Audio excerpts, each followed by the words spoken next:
Assalamualaikum warahmatullahi wabarakatuh. Salam sejahtera bagi kita semua. Perkenalkan, saya Mimi Saria Piradawa, NIM 5524012 dari Program Studi Farmasi Fakultas Teknologi Informasi dan Kesehatan Universitas Bali Bimpa. Pada video ini saya akan mempresentasikan tugas mata kuliah asal IPTEK dengan judul Integritas dan Etika IPTEK dalam bidang farmasi. Tugas ini saya buat sebagai bentuk pemahaman dan tanggung jawab akademik dalam menelaah pentingnya nilai-nilai integritas dan etika dalam pengembangan ilmu pengetahuan, teknologi, dan seni, khususnya di dunia farmasi. Semoga video ini dapat memberi manfaat dan menambah wawasan bagi saya dan rekan-rekan mahasiswa. Sekarang kita masuk pada materi pengertian IPTEK.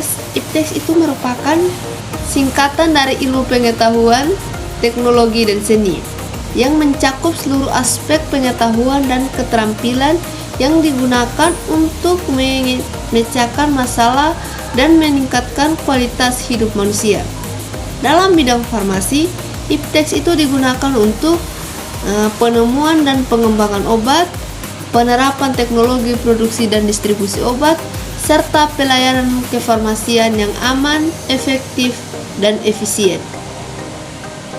Nah, kita masuk pada pengertian integritas dan etika IPTEK dalam bidang farmasi. Integritas itu merupakan kualitas moral yang mencerminkan kejujuran, konsistensi, dan tanggung jawab. Dalam praktik farmasi, integritas itu berarti tidak memalsukan data penelitian, tidak memberi informasi yang menyesatkan tentang obat, dan tidak melanggar standar dan regulasi yang berlaku.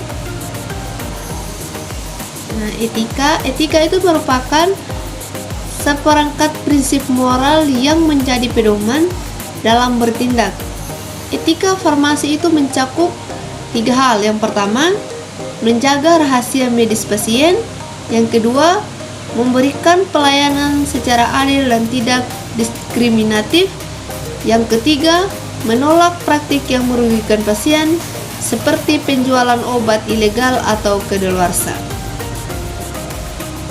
Adapun contoh nyata integritas dan etika dalam bidang farmasi. Yang pertama, penelitian obat baru. Nah, seorang peneliti farmasi melaporkan hasil uji klinis obat dengan jujur, termasuk efek samping yang muncul tanpa mengubah data agar terlihat baik. Ini merupakan bentuk integritas dan riset ilmiah.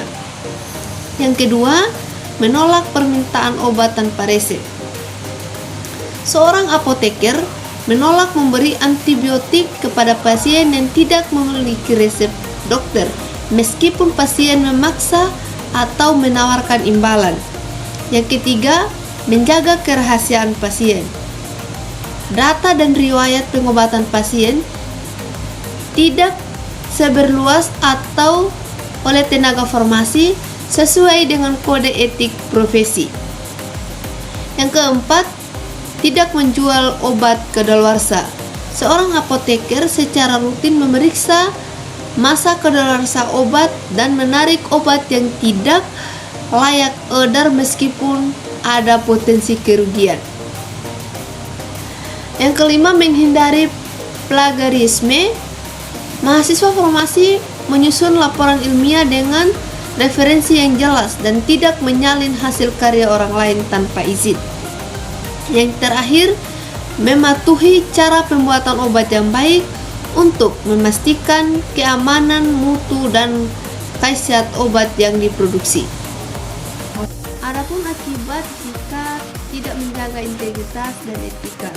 Yang pertama, pasien bisa mengalami kerugian kesehatan yang fatal. Yang kedua, profesi farmasi menjadi tidak dipercaya masyarakat. Yang ketiga, sanksi hukum dan pencabutan izin praktik. Yang terakhir, reputasi individu dan institusi bisa rusak. Adapun upaya menambahkan nilai integritas dan etika. Yang pertama, pendidikan karakter sejak bangku kuliah. Yang kedua, penerapan kode etik oleh organisasi profesi seperti Ikatan Apoteker Indonesia. Yang ketiga, pengawasan reguler terhadap apotek, industri dan praktik farmasi lainnya.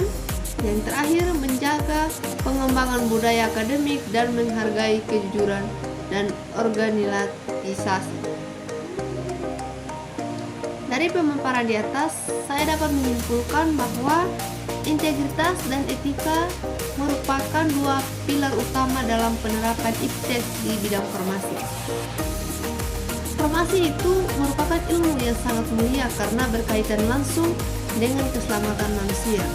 Oleh karena itu, semua pihak yang terlibat baik peneliti, apoteker, dosen maupun mahasiswa, kita harus menjunjung tinggi nilai-nilai etis dan moral dalam seluruh aktivitasnya.